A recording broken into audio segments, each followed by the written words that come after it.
I want to welcome you to the Pro Mindset Podcast. The Pro Mindset Podcast is all about diving into the headspace that results in championship performance.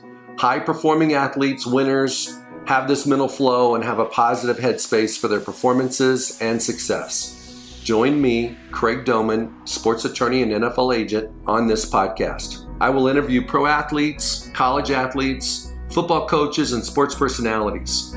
Together, we can discover how you can get in the flow and have your own pro mindset.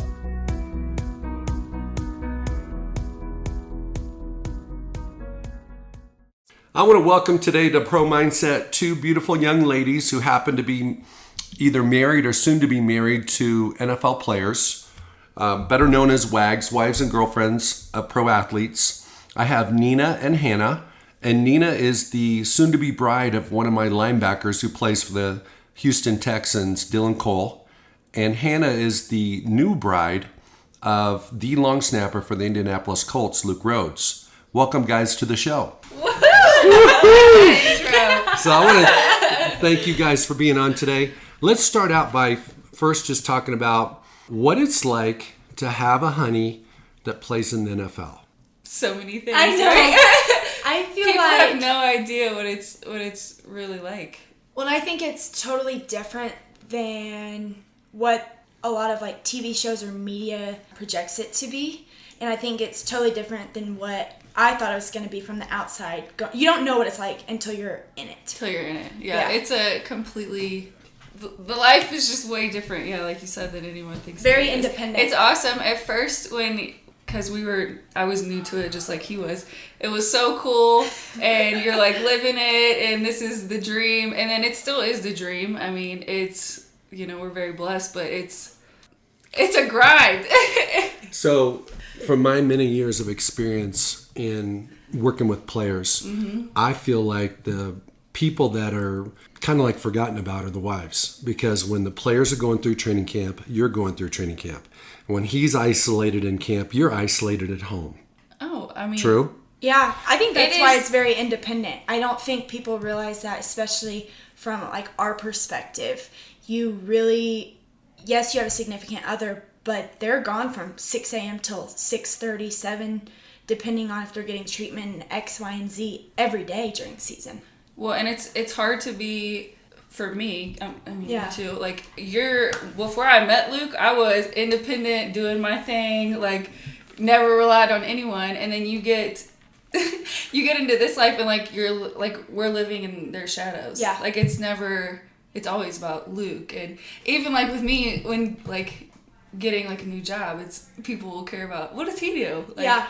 People aren't interested. No, they're excited about meeting him. So it's just people like you. It's hard to be an independent woman married to an NFL that's a really good football player, because you're just like I moved there. I had to give up my whole life to move and be with him, and it's not like even now that we have to have flexible jobs because he wants to go on vacation or he wants to do this when he's off, and if we had like normal jobs, you can't do that. Well, so.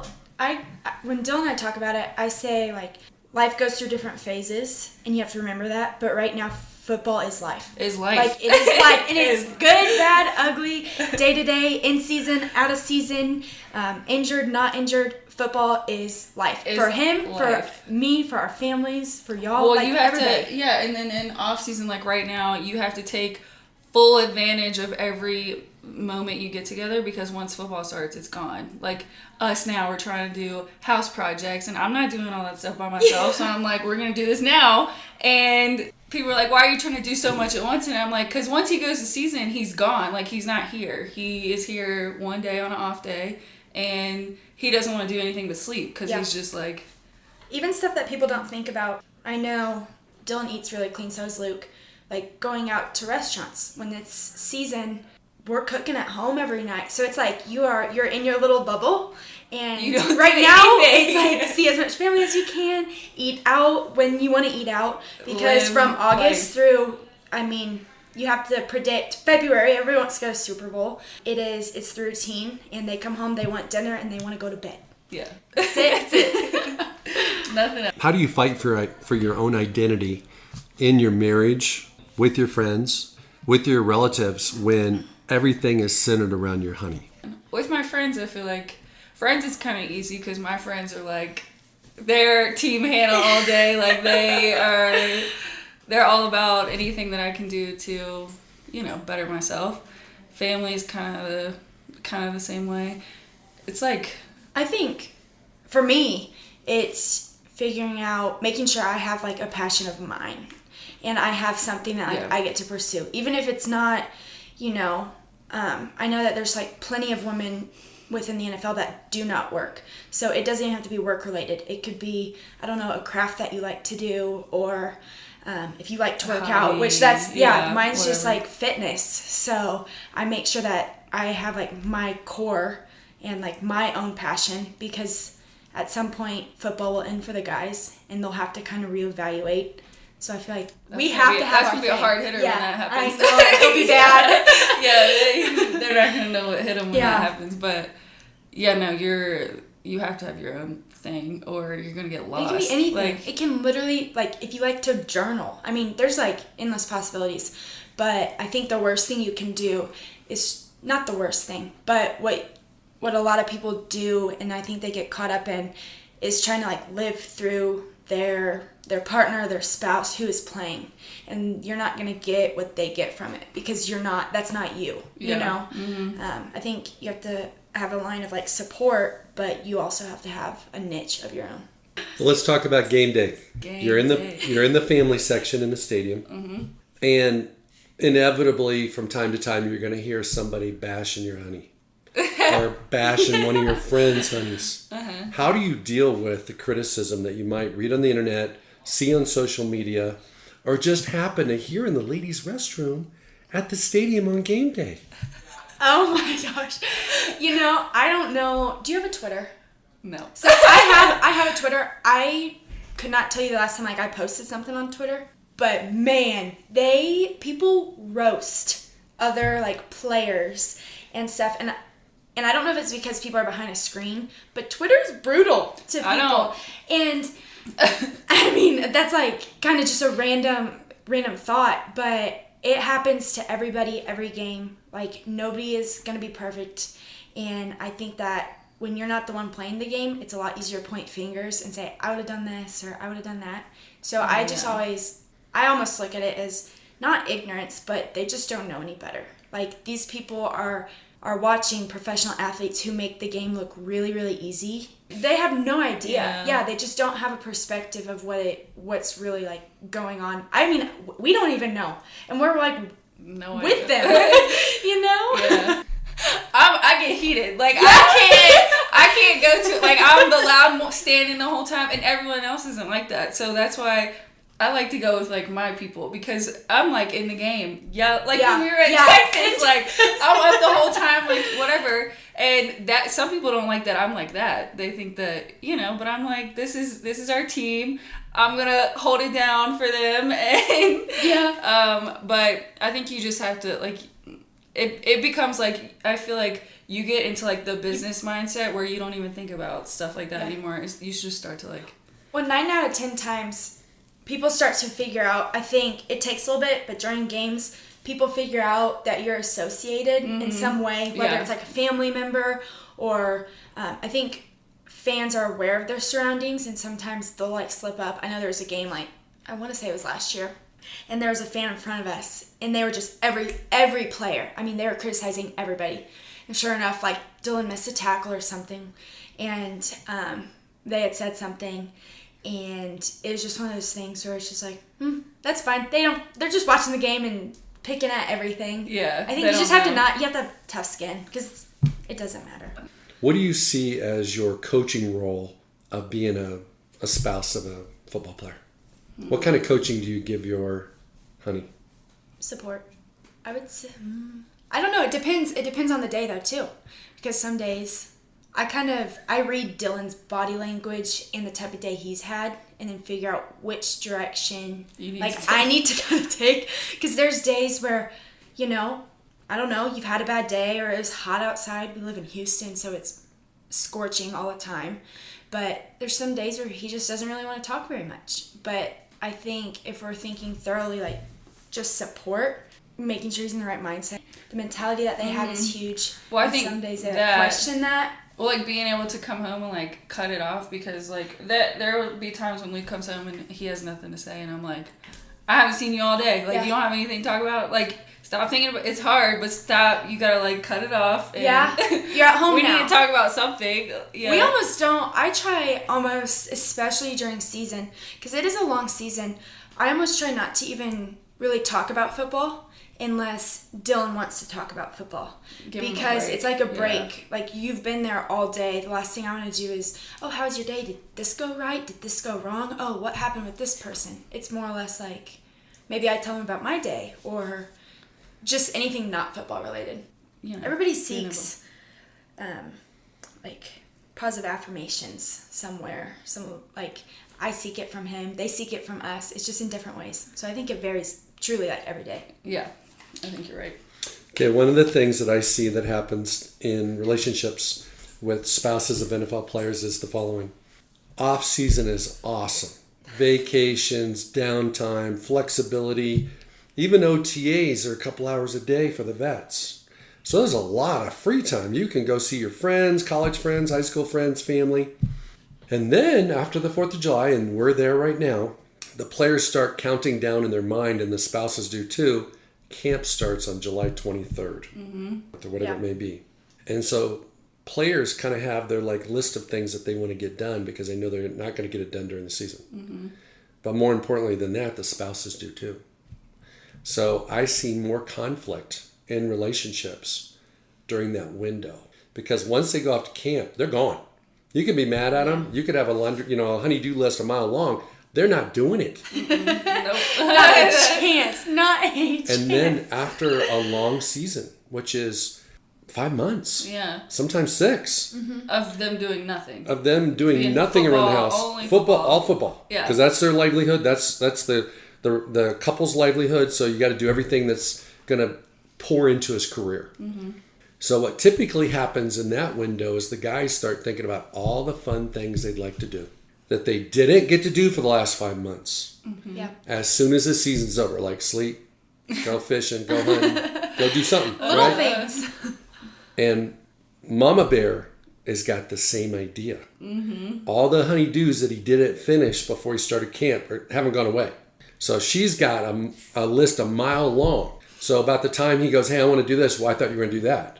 And oh, baby, I need you to do this. And he's like, well, I thought I was going to do that. So another bone of conflict. Yeah. So just kind of share with us how that works in your all's world. It's exactly that's what I'm saying now, what we're going through. But even like that part of it is that, you have all this stuff that you want to do, but also when off season hits, like you go from him being in season to you're on your own, like you're living your own life. Like I'm doing my own thing every day, and then they're in off season and y'all are together. Like, well, and they're 24/7. They are ready to spend every minute of every day with you. And why do you have to do that? Well, for the past 5-6 months, this is what I've been doing. Yeah, so I think that is probably, because you get, after like a month, you're like, all right, you're starting to get on my nerves. We need a break. Because you're used, I mean, that would be like that with anyone. But yeah, I can't, like we're facing that right now, but I can't imagine like when we have kids. We try to, I think every year you kind of learn what to tweak or adjust and how things maybe transition a little bit better here and there. But I know the way we approach things now is totally different than our first year. But I mean, there's no book of like, this is how to like be successful and not have mental breakdowns. And Dylan and I really have been working on like appreciating where we are and when we're in each stage, because you don't know when you're going to be done playing football. And I always try to remind him, because you get caught up like in the locker room and it's just a different world. Obviously I wouldn't know, I've never been in the locker room, but the guys talk and this and that, and then it becomes like competition. Well, they have this that I don't have, and you lose sight of kind of like what's important. So I try to just tell Dylan, like appreciate where we're at for each, for off season, for OTAs, for this, for the days where you're like, that was a really hard day, because eventually you're going to look back and wish, man, to be able to like repeat that, or you know, I would kill to do that. And you don't know when you're gonna be done. So I think like just working on relaxing and appreciating each spot, not being anxious for like, oh, I'm anxious for season start, I'm anxious for season to be over or to go on vacation, which is hard because naturally I feel like that's our instinct, is like we always want the next thing. We're always ready to like see what's after this or that. Yeah. You just have to communicate. I mean, that's... Yeah. What, I'm trying to think of a situation like Luke wanted to get a new truck. And I was like, oh, you want to get a new truck? Well, I want all this stuff done at the house. So we're going to have to compromise here because... Okay, so hang on, Hannah. So how does an NFL player respond when you say he can't go buy a truck when he's the one that's making the cash? It's hard. And how often does he say, hey, baby, who brings home the money? Oh, man, that's so funny. I'm very blessed to have a great husband, but he's never that card. No, if he did, I don't know if we would be together. That wouldn't be... I mean, he is never... We're in it together, and he sees that. Like, once I just have to talk him through it. Like, you know, we got to get things done here. You can, you know... Well, and piggybacking off that, because I'll tell Dawn sometimes, you know, I wish not guilty, but I wish I contributed. Obviously, the money that they make is far greater than a part-time job, no matter like what you're doing. You know, just a normal job, or just for a someone normal your age, job. Yeah, and so I get a sense of like I like to feel like I'm contributing and I'm, you know, adding to the pot. And he made a really good point to me one day because we were having a conversation about it, and he's like, "But you do a lot for me. Like, I couldn't do what I do without you." And I was like, what do you mean? And he's like, you clean, you cook, you're independent, you're fit, like you're just you know? I don't need you to bring in money. That's not really like what I'm seeking, you know? He told me straight up too, that he would rather me just be there and like be present for us than be gone. 'Cause, you know, we can work jobs, but that means that they're going on vacations without us, or they're going home to see family without us, because jobs they're not seasonal. Yeah. You don't get off seasons in the real world. And that's like, I think that's huge. Yeah, it is. And like Luke and I went through that. So like I think everyone's like experience of that is different, because like some people haven't been through that. Like if you guys have never been apart or whatever, you know, whatever it is. Any situation, like Luke and I we were long distance for 2.5 years, and I worked my job, and he was at home, and he was like, he'd be like, can you move yet? Can you move yet? Can you move yet? And I'm like, but I'm in my job, and this is like, I'm happy with it. I'm doing well, you know? So like me making that move is like, he knows that that's me contributing. But then as soon as I got there, and I'm like, I was having mental breakdowns like every other day. Who am I? What's going on with me? Why am I crying all the time? But he's like, I'm like, because I feel like I'm not bringing value, because I'm not bringing, you know, because you think that's exactly all you think value. is money. Yeah. But it's, Luke's like, yeah, he just has to like talk me off the ledge, and he's like, no, like, you know, we chose this, so. One of the things I can see from that is that there's monetary contribution and non-monetary contribution. I think that spouses bring a tremendous amount of non-monetary contribution to the household. And it's like making sure the groceries are taken care of, the laundry's taken, all those things, all those duties that unless you hire to have it done, he doesn't have to worry about. Yeah. Mm-hmm. And so you are taking a lot of things off their plate so they can be clear-minded, focus, and excel at their job. Let's say the script was flipped, and you guys were the talent, and you were playing, and your spouses were supporting you. Would it be smart for them to say, no, I don't really want you to excel in your job, because even though you're making millions of dollars as an actress or whatever you're doing, because I'm going to be selfish and I need to have a job too? So I think that what I've seen, it changes. Okay. So the sacrifices that you make now will be rewarded later. Mm-hmm. So one of my clients, he played for 3 teams, made over $30 million, and he became Mr. Mom the day he retired. And his wife chased her dreams. It was her Yeah. turn. It was her turn to chase her dreams. Yeah. And he was totally cool with it. Because he was so sick of working. He just wanted to take the kids to school. Yeah. Take the kids to practice. He didn't mind going to the grocery store. He likes to cook. Yeah. So there's a possibility, depending on how financially well off you are when this is all over, that the script will flip and that your honeys will start supporting your dreams like you're supporting theirs now. Oh, yeah, for sure. Luke already does. I mean, he's like, what do you want to do? Do you want to get, like, I just got my real estate license. Do you want to get your real estate license? Do you want to start training? Like, what do you want to, he's already like that. So, but yeah, I think it's all about the difference. I think if you are selfless and you have a lot of grace in this world that we're in, then you can be really successful. But it's when one partner starts to be selfish and it can just spiral out of control. So I think always have an appreciation for your significant other and just, I don't know, being mindful. It goes a long way. Dylan and I are best friends. So it's like he supports me, I support him. We're always thinking of each other. And I mean, I could not imagine what it would be like if it wasn't that way. No. I truly can't. Like, it's not something I can fathom. Yeah. But I think going back to like the off season, I think that during the off season is when they get a real good taste of what it would be like if we weren't there. Yeah. I mean, because he's having to like take the trash out in the morning. And I'm like, yeah. Did you pull the dumpster up? No, he would do it anyways. But I mean, just like we don't have kids, but we have dogs, and he's like walking them 2 or 3 times a day, taking care of them. So I mean, he knows. He knows. They do.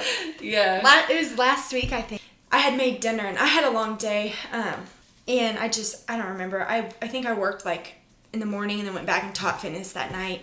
So I cooked dinner and I was like, I'm just going to do the dishes tomorrow. Well, Dylan started doing them and he came up and he just gives me a hug and he's like, what are you doing on Tuesday? And I was like, what?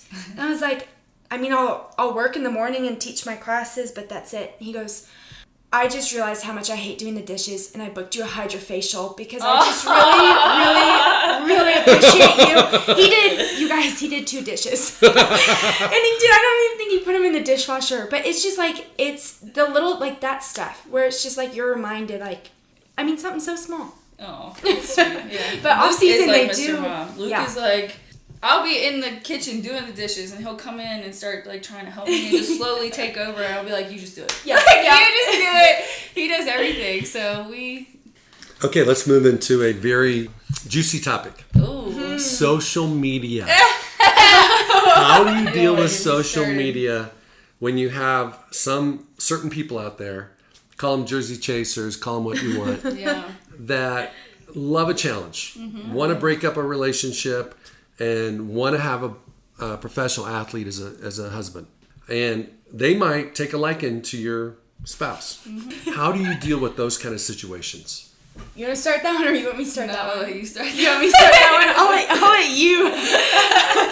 Chime at the end. Well, I will start with saying that Dylan doesn't have the perfect situation. Dylan doesn't have. He doesn't have an Instagram, which is I would say is probably the biggest social media platform, especially for those lovely females who are seeking for a challenge. So I kind of lucked out with that one. Now, will Dylan have to get an he gets to do what he wants. But in the future, will he get one? That I don't know. If he wanted one, I would let him get one. That's fine. But Twitter, oddly enough, is like another one, which I really did not think about. But there are people who will message him. He got like invited to a formal, which is weird to me, by just some girl.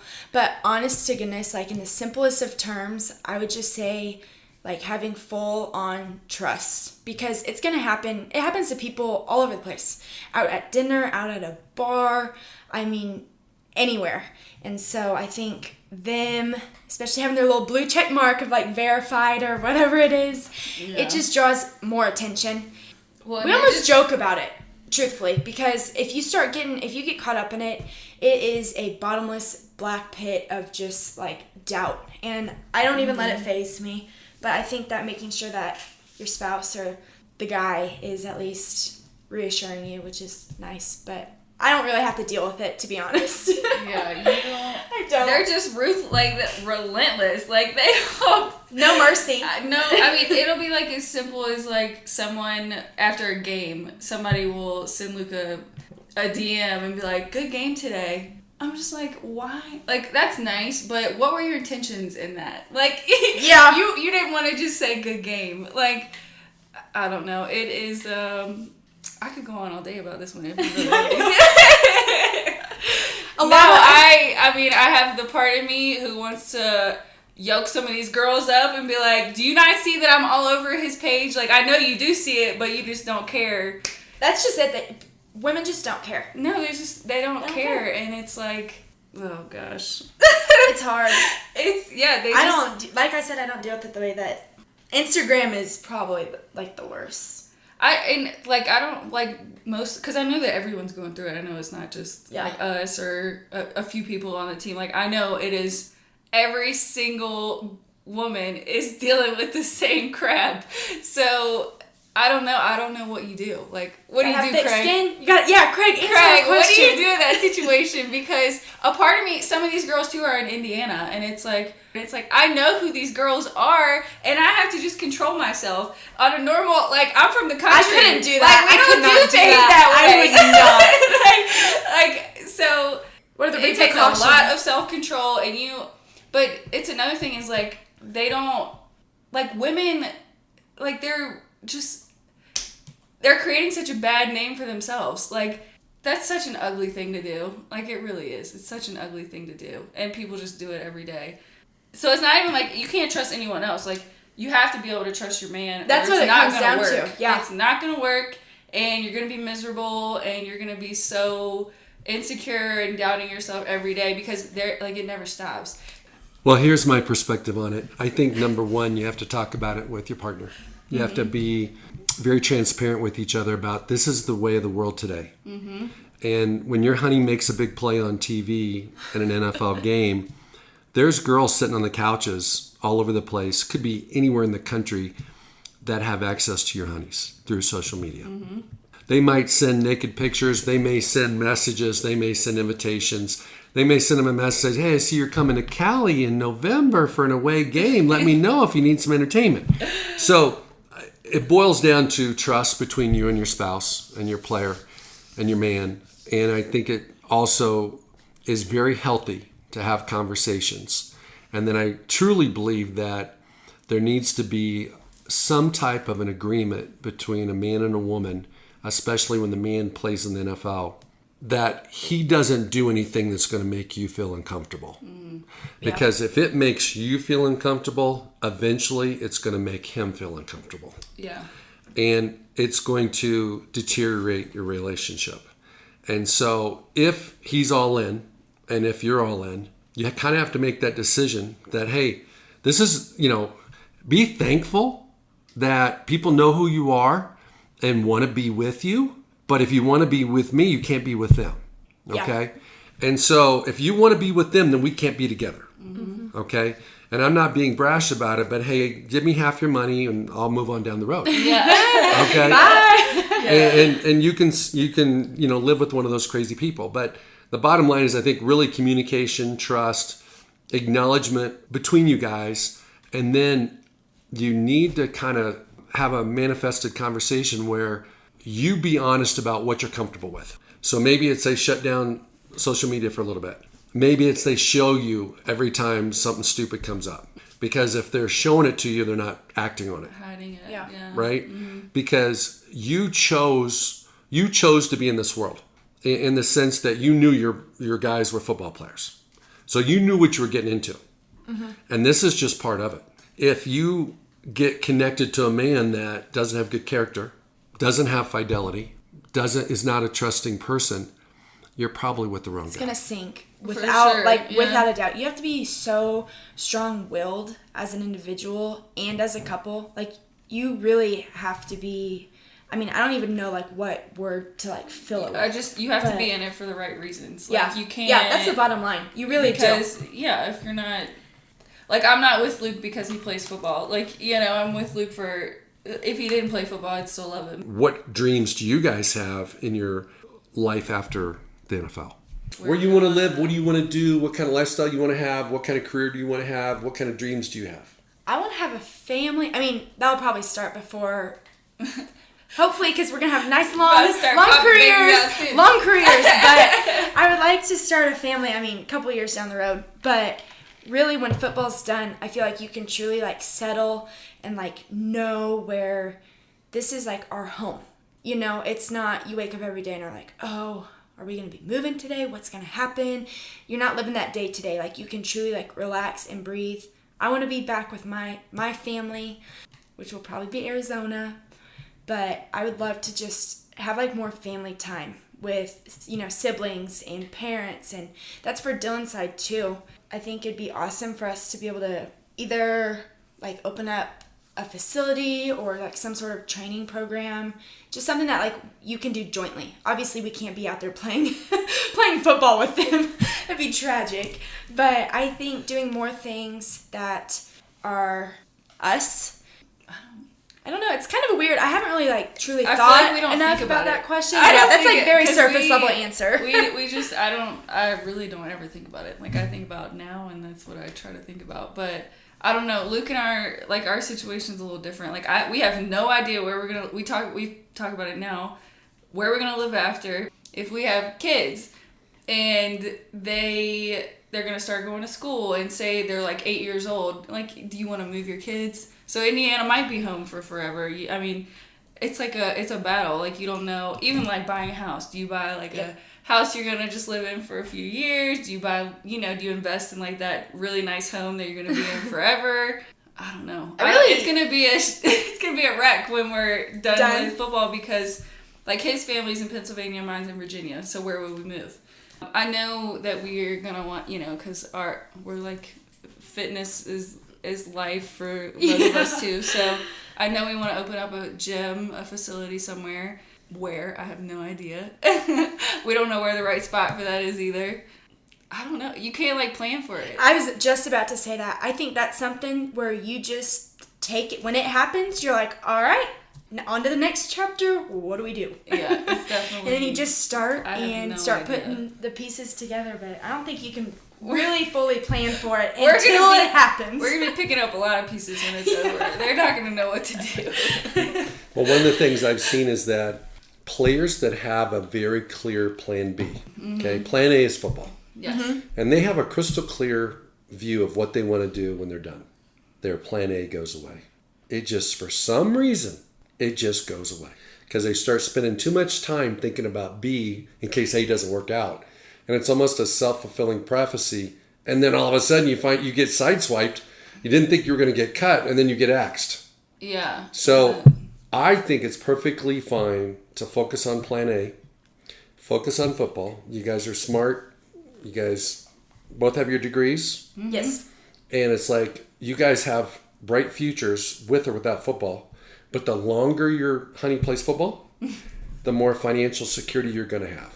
Mm-hmm. Fair? Mm-hmm. So let's talk about Luke has been cut one time. Mm-hmm.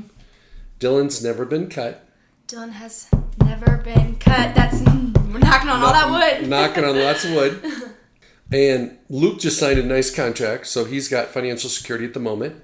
How do you deal with the pressures that they deal with in terms of potentially getting cut? Oh my gosh. I remember when Luke, I don't know, it's scary. You don't know what to do because I feel so bad for him because it's you're helpless.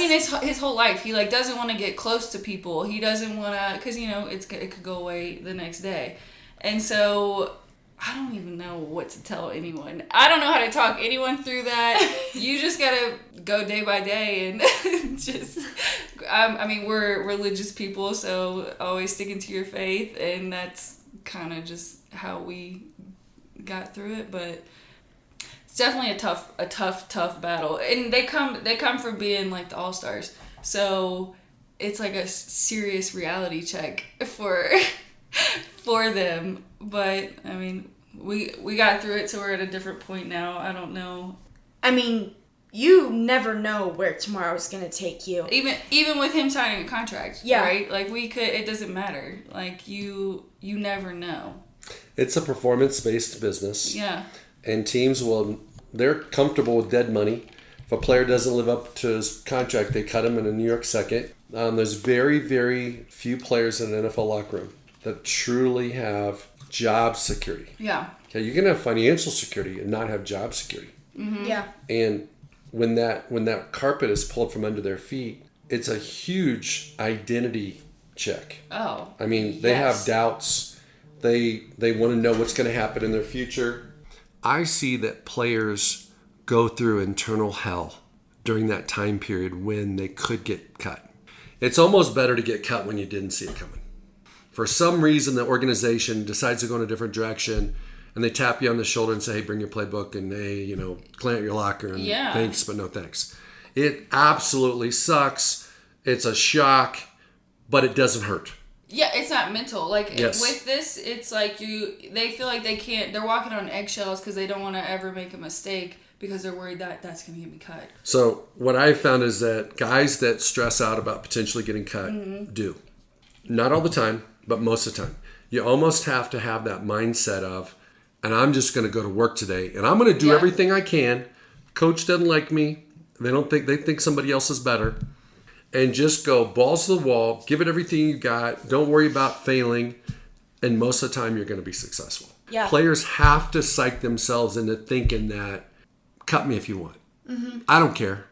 As opposed to, coming home, freaking out at dinner. He's all stressed out because he thinks he's going to get cut. Yeah. Because a coach didn't look at him, didn't talk to him, said something negative to him, pointed out in the film review that he screwed up. And all of a sudden, feels like he's on the hot seat. Yeah.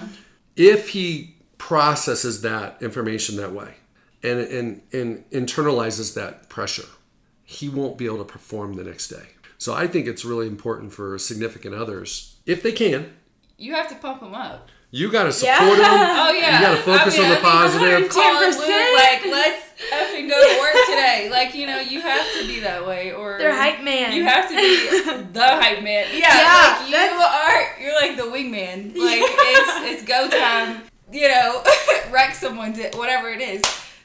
You have to be like that. Nobody else is assuring them that. Yeah. If you don't have that confidence within yourself, and that's what I continuously told Dylan. I was like, but just whatever they need to mentally be in that spot where they're like, yeah, I am that person. I'm good. Yeah. Because if not, it starts to manifest with all those negative thoughts. Then you're losing sleep, and then you're just everything you pretty much have already touched on, Craig. Well, here's the thing I can tell you is that outside of the guys, the 5 or 6 guys that are making more than $10 million a year, and they've got multiple year contracts with guarantees still left on their future years. After that, anybody can get cut. That's the reality. Mm-hmm. Now, common sense tells you that if a guy's a starter, they've signed him to a contract, they want him to do well. They're not planning to get rid of him. He would have to do something really stupid or really poor performance to get cut. Mm-hmm. Okay? So if you look at a 90-man roster, there's around 30 guys that are reasonably secure. There's 30 guys that are literally on the bubble. Mm-hmm. And there's 30 guys that are not making it. And those 30 guys are not making it. And Dylan was there at one point. Mm-hmm. Okay? Luke was in that group at one point. But they survived it. Mm-hmm. There's guys every year. There's 4 or 5 guys out of that 30 every year that have great years and build careers. But they have to overcome that vibe that they're really not wanted, they're not needed, and they're not game planning for them to be on the team. Mm-hmm. And then in the bubble stage, that's I think hardest because you should make it, you believe you should make it, you think you should make it, you're hoping you should make it, people are telling you should make it, the media is planning for you to make it, but you might not make it. And that usually happens right before you get paid because you either don't make it and you're out, or you make it and then you're really in and you start moving into that top 30 group. Mm-hmm. So that's where Dylan's at right now. He's in that stage where he's in that bubble stage. Could go either way. He is. It's probably maybe 90-10, but there's still some measure that he might not. Yeah. Fair? Fair. So I can tell you with all sincerity, with every honest cell I have in my body, that it all starts with these guys' mindsets. If they're positive, they believe in themselves, they maintain that passion for the game, and their lifestyle matches up with their belief and their passion, they're going to be fine. Mm-hmm. It's when they stop believing or they start like hating the game because it's not giving back to them what they're putting in, or they start sabotaging themselves with their lifestyle. They stop eating clean. They stop getting their sleep. They stand up playing Fortnite, right? I know Dylan plays that. You know what? Luckily, since we've moved into our house, he has not played it. But he cut himself up. He stopped playing it last year after football season started because he'd be like, "What time is it?" And I'm like, "You've been playing that stupid game for an hour and a half." And seriously, Xbox is not even hooked up at the house anymore. I nixed that one. I took an executive move there. I was literally on the couch trying to take a nap, and he's playing this game, and I'm like, "What are you playing? What is this?" No. So here's the deal: if your man is ever playing video games more than he's hanging out with you, just like give him your ring back and say, "Hey, maybe you want to marry that controller." Okay. That video game. Because any dude that's got a beautiful wife like you guys shouldn't be playing video games. Okay? I'm just telling you. Oh, thank you. I'll pass that along. Okay. I'll pass that along for sure. You know, with all the fierce competition for these guys, and I'm talking about women competing for these NFL players, and there's several of them that are already spoken for, and you have 2 of them. What's it like in the family room? What's it like after games? What's it like at team social events where the WAGs show up? Okay, the wives and girlfriends. And what kind of relationship do you have with other significant others of players on the team? Yeah. So that is like, I mean, walking in, I remember going to like my first game and going into the family section, and it's like, it was almost awkward because no one, it's just a business. Like, no one talks to each other, really. I mean, and every team's probably different. And, you know, our team's way different now. This is just when I first, 3 years ago. And it was just like, it's so intimidating because there's no one to, like I said, there's no one to talk to. There's no, like, I'm at a game by myself and all, you see, like, you can connect, like, that's somebody's wife, that's someone's girlfriend or whatever, but no one, like, it's like everyone's scared to talk to each other. And I remember my very first game too. I vividly remember it. Yeah. Going down to the family room afterwards and just being like, I was just like, what is this? I felt like I was walking into first grade again. Yeah. And I was like, well, I don't have my mom. It was like a preseason game. But I mean, it's just kind of funky, and I don't know if it's because sadly the way the business is, people get filtered out. But at the end of the day, there are, I don't know how many women, are with players or aren't with players. But at the end of the day, there's at least, 10, 20, 30, 40 women who are in the same boat that we're in. And for the Texans, like, I could probably easily count on one hand, couple fingers, like, who I would even consider to be, like, close with. Same, yeah. It's just not what I thought it would be like. Yeah. And everybody has like different desires and interests and what they fill their time with, I guess. I am one for a nice, good workout, a good meal, a margarita or two. And it was kind of hard. It was really hard. Still is. But to find good connections and stuff. And that's not saying anything for the other women, but it's just, I expected everybody to kind of be like me, or me to, it'd just be easier, and it's really difficult, but I don't know how it's like for you guys. It's like you talk about living, so you move here, so for me, my experience, everyone's is different, but I moved here to be with Luke, moved to this city, I have no friends, I know no one, so you think that this is going to be like a family, like you're walking into, I played sports my whole life, it's like we're a team. Everyone's in this together. It is so opposite of that it's like everyone's out for themselves, which is, but you do have your few. Like, I mean, I have a handful now that, I mean, like, one of my friends just like, even for us too, like, we have to worry about our friends leaving. Like, that's one of my, I would consider her, like, God had a plan when he when he sent me to Indiana and sent her to Indiana. Like, we were meant to be. You met her. She was at our wedding. And she just moved. So now I'm like, literally, like, what am I going to do when I go to a game? Because these girls, you know, it's not what you think that it's going to be like. All of you are living your life every day. Like, you know that all of these girls are doing the same thing that you're doing. They're not sitting at home, but they're at home, you know, doing whatever during the day. And it's like, I think to myself all the time, like, this would be so much more fun if we were all doing this together. Why are we all... The crazy thing, here's something that I really noticed, and I was very reserved my first year because it was just so much change coming from college and sports and 19 credit hours, you know, to like nothing. So I was just like super reserved. But now that we're like going on our third year, I've started talking to a lot of the other women who are on the team, and I'll be like, you know, do you guys like go and eat somewhere before a game? Like, do you guys tailgate before a game?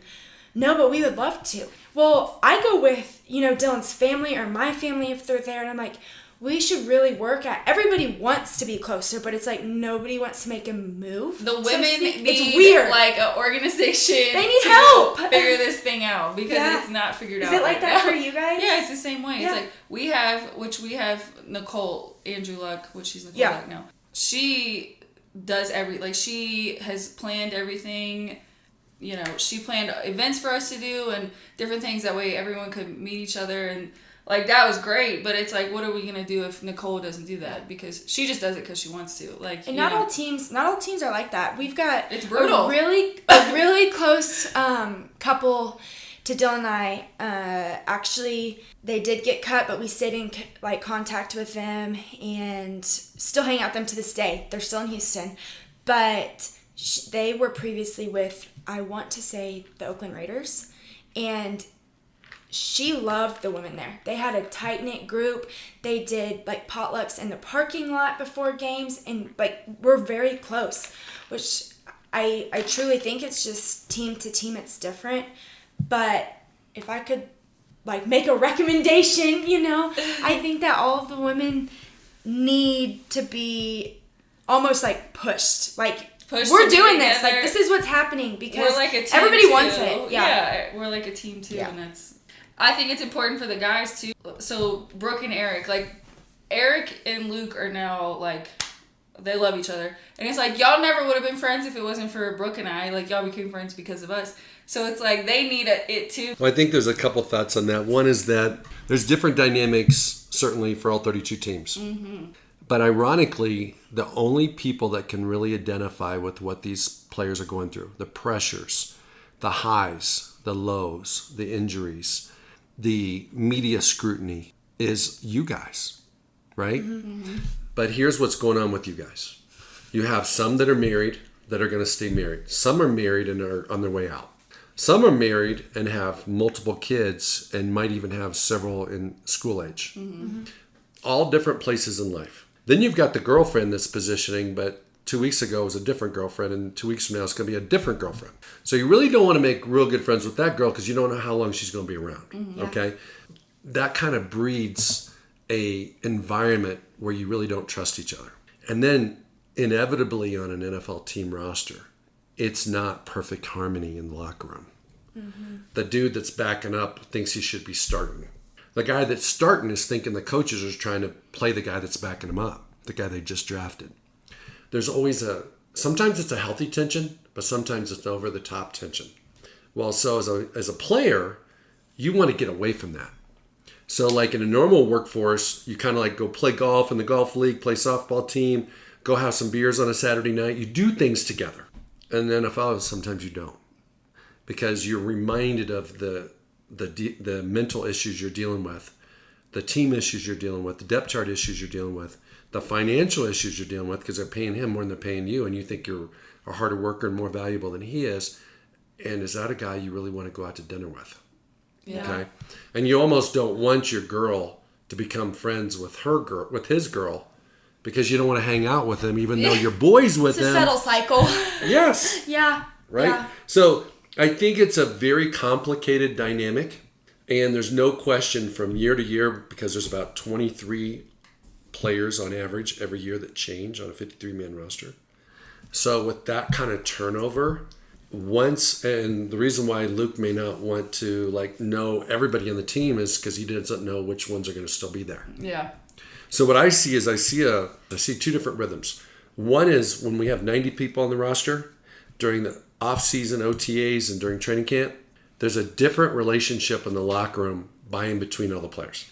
And it changes when it goes to 53. At least for 4 or 5 months, I think these guys are going to be around. And so the relationships get better. Mm-hmm. Fair? Yeah. And then inevitably, the one that you make friends with, her husband ends up leaving. Yeah. And so then you start it all over again. Yeah. So it's almost easier to meet somebody at the gym or meet somebody at the hair salon or somewhere else that you know is stable, that when your honey's out on a road trip and you're looking for somebody to go do something with, at least you know her husband's not getting fired. Well, I mean, I think that is key. Like, you have to have people outside of it because, like, even with the girls, like, it's all, like, sometimes you feel, like, money brackets. Like, you know, everyone, like, knows how much like, it's brutal. Like, they'll be like, oh, you're not in my league here. You know, stuff like that. And it's like, it keeps you... It's like nice to have people outside, yeah. like right now, because that's all that we're hanging out with is people that we have outside of football, and it's like it gets you can live like a normal life, for a little bit. Yeah. Well, ladies, I want to thank you so much for being guests on Pro Mindset. I've certainly had great relationships with a lot of the significant others of my clients, and you guys are two of my favorites. And I think that I really do. My challenge to you guys is this. Be great spouses, help your honey chase the dream, enjoy the journey, and know that at some point in time, this chapter in your life is going to be over, and cherish every minute of it because you'll see it once your honey's done. It's a hard transition. It really is a hard transition. Thank you. Thank you. So fun. Thank you for listening to this episode of Pro Mindset. If you enjoyed this podcast, please subscribe, rate, and review this podcast. 5 stars, of course. You can follow us on our website, promindsetpodcast.com, or on Instagram, Twitter, and Facebook at Pro Mindset Podcast. Thank you so much for listening. We'll see you the next time.